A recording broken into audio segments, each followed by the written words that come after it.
Chemistry, we're on to the next lesson, which is electron configuration.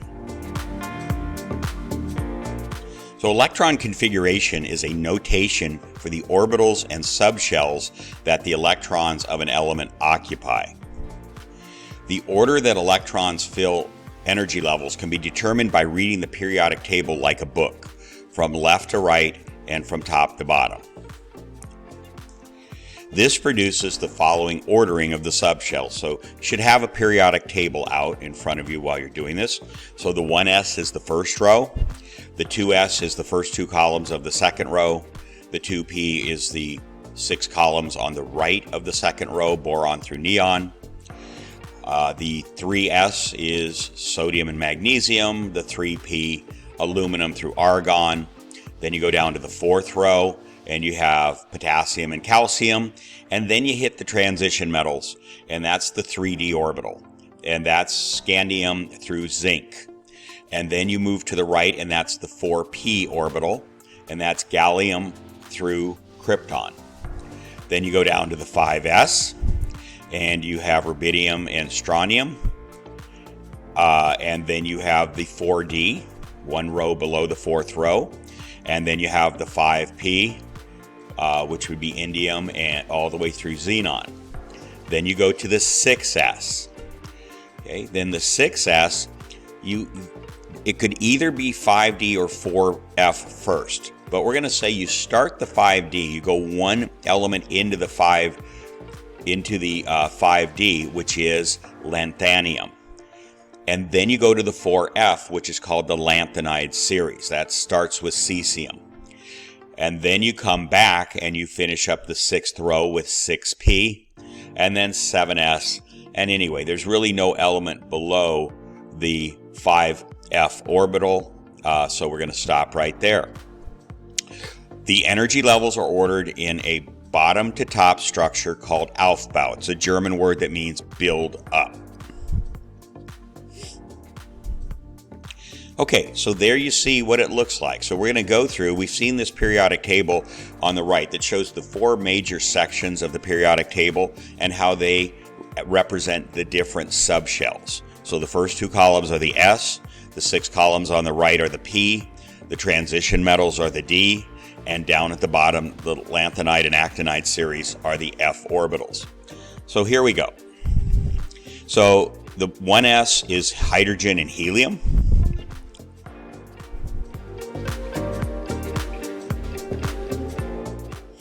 Okay, so the first row is the 1s orbital. It represents hydrogen and helium. Helium is the only exception to an s orbital being in the first two columns. Helium is kind of in an odd location because it's a noble gas. Now we go down and we do the 2s. There's the 2s, so it's higher than the 1s. Now we go over to the 2p. And you can see that it's higher than the 2s. So the second orbital has two different energy levels, s and p. And the p, x, y, and z are broken into three different subshells. Now we go to the third row, 3s, 3p, down to the fourth row. And now at a slightly higher energy level there is the 3d. And that's broken into the 5 subshells, and you can see the notation for them at the bottom of each of those. Okay, next we go across to the 4p. Again, it's p, x, p, y, p, z, just like the 3 and just like the 2. Then we go to the 5s. Then next, as we go from left to right along the 5th row, is the 4d. Next is the 5p, the 6s, and then the 6s. Some books put the 4f right after the 6s, and some put it one element into the 5d, as you see on this particular diagram, which is lanthanium. So that's that first element in the 5d is lanthanium, and that's why it's called the lanthanide series. But some books will actually put it right after barium, the second element in the 6s orbital. It doesn't matter. It just doesn't matter. Okay, so we're going to go with this. This is what your textbook does. And there it is up there. You can see that has 7 different subshells. Each subshell on all of these levels can hold 2 different electrons. Okay, sections on the same energy level are referred to as degenerate energy levels. For example, 3px, 3py, and 3pz are degenerate energy levels of each other. So they're exactly the same. It's not as though x has more or less energy because it comes first. They're on the same level, so they have the same energy. The three rules that determine how electrons are placed in the Aufbau structure. So the first one is the Aufbau principle. Electrons fill the lowest energy level first, so they always go from bottom to top. Okay, there's no skipping. You're going to find a couple of little exceptions, and there's always some exceptions in chemistry, but they're not hard to understand. Next is Hund's rule. It says electrons of the same spin, up or down arrows. The spin is represented by up and down arrows. So electrons of the same spin are placed in degenerate subshells and spread out before those with opposite spins. You remember when we diagrammed atoms way back in the first few weeks of class that we spread the electrons out? And I showed you an example of that in class, and then we started putting them together. That's what this rule is saying. Now, this concept of spin, it means that if one electron is spinning, let's say, in one direction, and the other electron is spinning in the opposite direction, even though they're both electrons and they want to repel each other because they're both negative charges, it means that they won't repel each other quite as much. So if they're going spin is opposite spins, they will be able to live together in the same subshell, such as the 3px. That two electrons can fit in there. All right, so that's called spin. All you have to remember, you don't really have to understand any detail of it. It's just they spin in opposite directions. One is an up arrow, one is a down arrow. Finally, there's the Pauli exclusion. Two electrons cannot have the same four quantum numbers. Now, we're not going to deal with quantum numbers in this class. It's not an AP level concept. It might be in some college classes, but you'll see what that means here. Okay, so we're going to see some examples. We're going to go ahead and place the electrons. So the first one goes there. That would be hydrogen.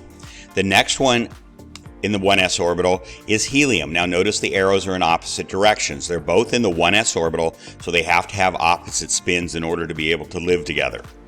Next we go to the 2s. That's lithium, and then beryllium has to have a down arrow.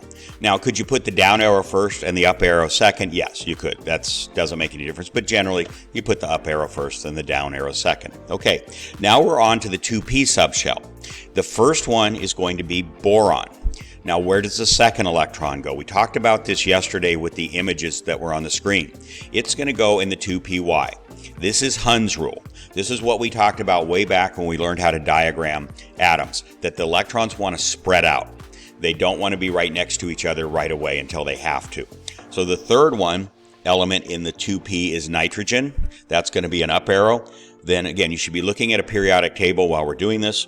Then oxygen is going to go back to the px, be a down arrow. So that's going to be the difference. And then fluorine is a down arrow in the 2py. And then finally, neon is a down arrow in the 2pz. Whenever you get to the end of a p orbital, that means you're at the end of a row. In this case, we're at the end of the second row. That's a noble gas. Okay. All right, so next we're going to go to sodium, Na is right there. Right next to it is magnesium, Mg. Then we go across to the 3p.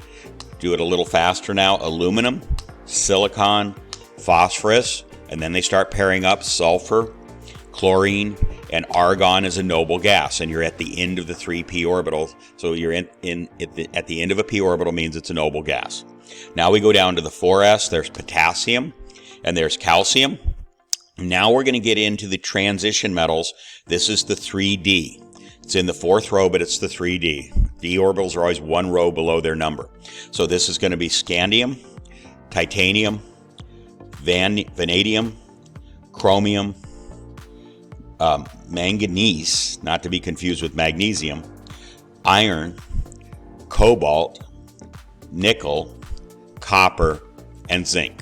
Okay, now that's not the end of a row. That's the end of a transition metal, the transition metals for that row, but it's not the end of the fourth row. So now we go up to the 4p orbital. That's gallium, germanium, arsenic, selenium, bromine, and krypton. Now you're at the end of a p orbital, so you're at the end of the fourth row right now. Now we go down to the 5s orbital. and we're getting into some elements we won't probably talk a whole lot about, but rubidium, strontium, and then we go to the 4D. Okay. So it's going to be yttrium, zirconium, niobium, molybdenum, technetium, ruthenium, rhodium, palladium, silver, and cadmium at the very end of the 4D. Now we get to the 5P, and that's going to be indium, tin, antimony is SB, tellurium, iodine, and finally xenon is the end of the 5th row. That's the end of the P subshell there, and that's a noble gas. You have a full P subshell. 6th row, we go to cesium, barium. Now we're going to say that the F orbital, the 4F orbital, which starts in the 6th row, is going to start right after barium, okay? Again, it could have been lithanium, but we're going to say it's barium, so I'm not going to read all these, but it would simply go like this. This is the first of those 2 rows at the very bottom of the periodic table. There's 14 elements that can fill those up until you get to lutetium. Lutetium. You tell I never say that word, so there it is. Okay? All right. All right, so there you see the picture of the orbitals as we showed them in the previous lesson. The p orbitals, kind of straightforward. They go along the 3 axes. They each have 2 lobes, but again, the px is 1 orbital. Even though it has 2 lobes, it's one, and I should call it a subshell. The y is 1 subshell. It has 2 lobes along the y-axis, and the z is 1 subshell. It's along the z-axis with 2 lobes. So now we're going to learn electron configuration. Let me hold that there. Down at the bottom, you see in red, it says Elec Config. That's electron configuration. This is a notation to tell what the electron structure of an atom is. And then there's condensed electron configuration, which is very useful when you get to some of the larger atoms. You'll see what that is. So here's how you write it. The first electron, which would be hydrogen, it goes in the 1s, and you write that as 1s with the superscript 1. It's not a math statement. It's not 1s to the first power. It's 1s, meaning there's 1 electron in the 1s. Now, when we add the second electron for helium, it becomes 1s superscript 2. Now we're going to go down to lithium, and that becomes helium, by the way. So that's, when you get to a noble gas for the condensed electron configuration, you put it in square brackets, and you put whatever that noble gas is. So at the end of the first row, we have helium. Now we're going to go down to the second row. There's lithium, and that's a 2s1, 1 electron in the 2s. Then we go to beryllium, and that's 2s2. So we're going to go ahead and continue. Now we're in the 2p subshell. So next we have boron.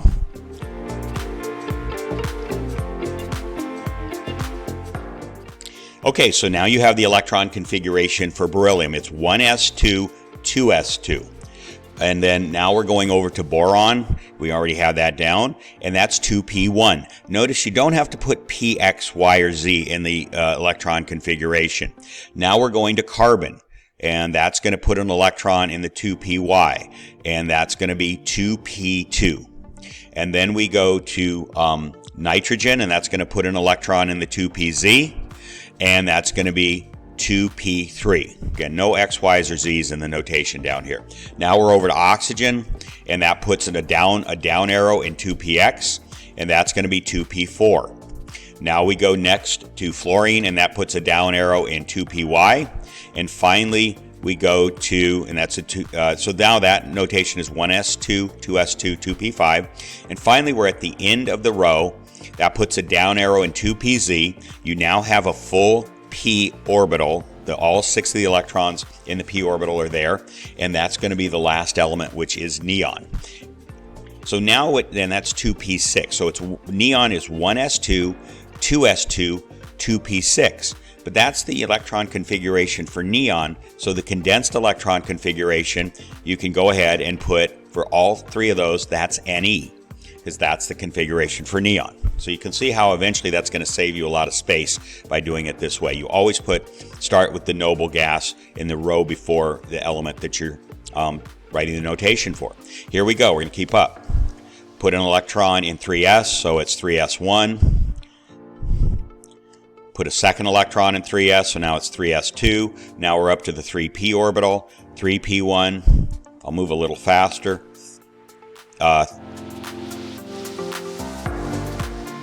And 3p2.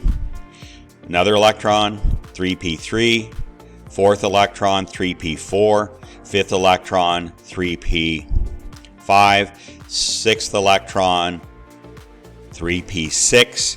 So what's the condensed electron notation going to be now? You're at the end of a p orbital, so it's going to simply be argon. All of those can be represented just by AR in square brackets. Okay, so that saves you a lot of space to write it that way. Now we go up to 4s. So 4s1, 4s2. Now we're up to the 3d orbital. So now we've got one in the 3dxy, so it's 3d1. We don't use those subscripts x, y, z, any of those. Okay, another one is 3d2, 3d3, 3d4, 3d5. Now we got to go back to the 3dxy and put a down arrow. 3d6, 3d7.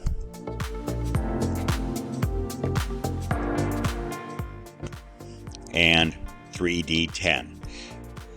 Now, there is an exception in here that I'm not going to bring up at this time because we're trying to keep it simple, but I'll talk to you about that exception later of the way we place these electrons. So now we're at the end of the first row of transition metals. That's zinc. That's the configuration. Find zinc on your periodic table. That's zinc right there. Now we're going to the 4p, which is gallium. Okay, we're going to put, that's going to be 4p2 is the next one is germanium. 4p3, next is arsenic, so find those as you go along. 4p4, 4p5, and 4p6. So now you're at the end of another p orbital.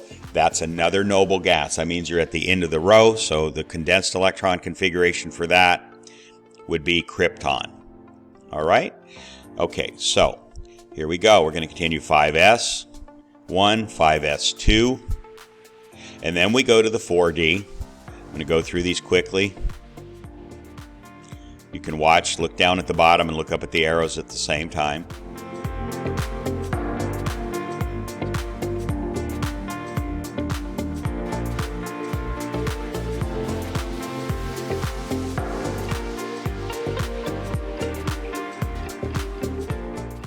And we're now at 4d10. We're at the end of the second row of transition metals. That's cadmium. So find that on your periodic table. Now we're moving over to the 5p. That's going to start with indium.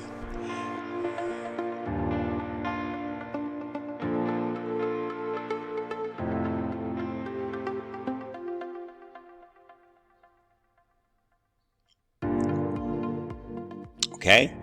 And now we're getting to the end, so we're at the second to last. We're at iodine. Now, a point I should be making is the condensed electron configuration you see there. You see krypton. That replaces everything that's in that bracket down there. So what you would write for iodine, that's where we are right now. That's the last arrow we put up. It would be Kr in those square brackets, and then 5s2, 4d10. Anything that's outside to the right of that bracket, that would continue. That would be also in the condensed electron configuration. So Kr and then 5s2 and then 4d10. Now, excuse me, also in 5p5. So let me say that again. The condensed electron configuration would be Kr, 5s2, 4d10, 5p5. So everything to the right of the bracket would go down in the condensed electron configuration. The only thing that changes is that Kr in square brackets is replacing all of those notations in the bracket. Okay, here we go. Okay, 5p6. So now we're at the end of a p orbital, the fifth orbital, and that's going to be xenon. There it is, xenon. All right. Now we go up to the 6th orbital, and that's cesium, CS. And there it is, 6s1. So the way you would write the condensed electron notation for cesium is Xe in square brackets and then 6s1. That's it, just those two things. That would be the condensed electron configuration. Okay, now we're doing a second one, and that's going to be barium. So the way you would write the condensed notation for barium is the Xe in square brackets and 6s2. So you see how that's going. And now I'm adding the others at the top, but we're not going to do all those, okay? So there we go. All right.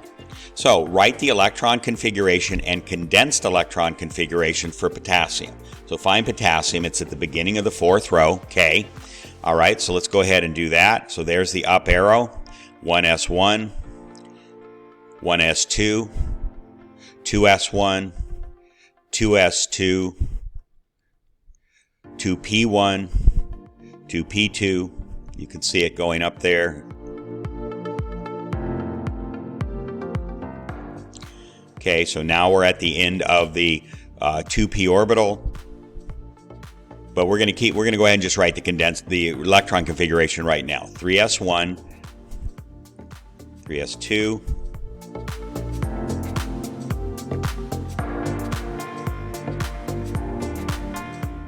you can always pause the video if this is going too fast. And there it is. There's potassium. It's the first electron. It's the first element in the 4th row. Okay. So we're going to add the 4s1. So that's the electron configuration for potassium.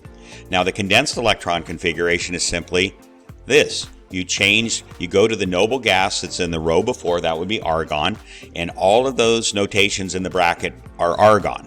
So you just replace that with Ar in square brackets, and then you put the 4s1, and that's the condensed electron notation. So this is not hard. It just takes a little, practice of a couple of problems, and you're good, okay? Okay. Write the electron configuration and condensed electron configuration for potassium K+ ion, the K+ ion. So we're going to start with potassium, so we're going to move quickly through that, get up to where we were on the last slide.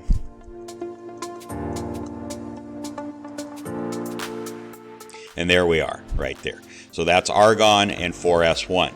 Now we're going to lose that electron. It's going to ionize. Okay, so there it went away, and so it's now simply the electron configuration for argon. Remember, it doesn't turn into argon. Argon has a different number of protons than potassium, and that's what defines an element. But it's the electron configuration of argon. Okay, now here's some exceptions, and an exception to what I just showed you. Filled and half-filled subshells are more stable than other configurations. This results in some exceptions to the order we have just seen in the d orbitals. So what is the electron configuration for krypton? For chromium, So that's the 4th element over. It's the 4th element over in the 4th row. It's in the 3d orbitals. Find it, Cr, okay? Since chromium will be more stable if it has a half-filled 4s and 3d orbital, the 3d orbital will borrow an electron from the 4s. Okay, so we're going up to the 3d, so I'm going to quickly go up there, speed through that. Okay, and so now we're going to the 4th row, the 4s. So here we go. 4s1, 4s2. Okay, now watch what happens. I'm not showing the whole notation here. Now we're at 3D. We're at another one now. Now we're at the point of chromium. So what chromium is going to want to do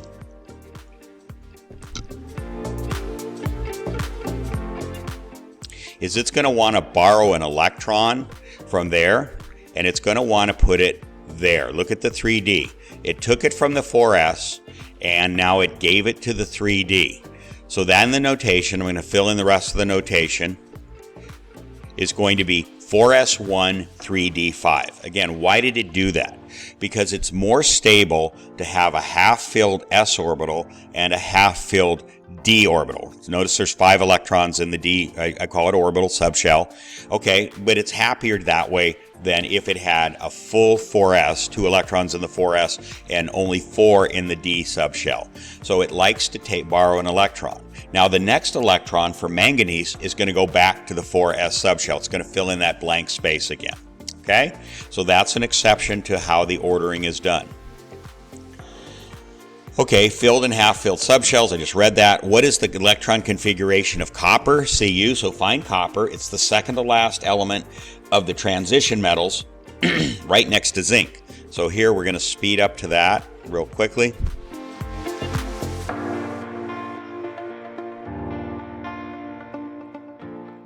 Okay, now here we go.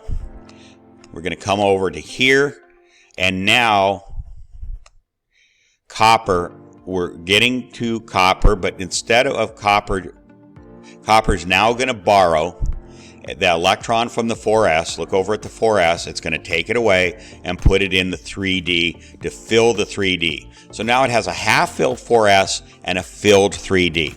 So in other words, atoms in the transition metals like to have half-filled d orbitals or completely filled d orbitals, and they will borrow an electron from the s subshell in order to do that.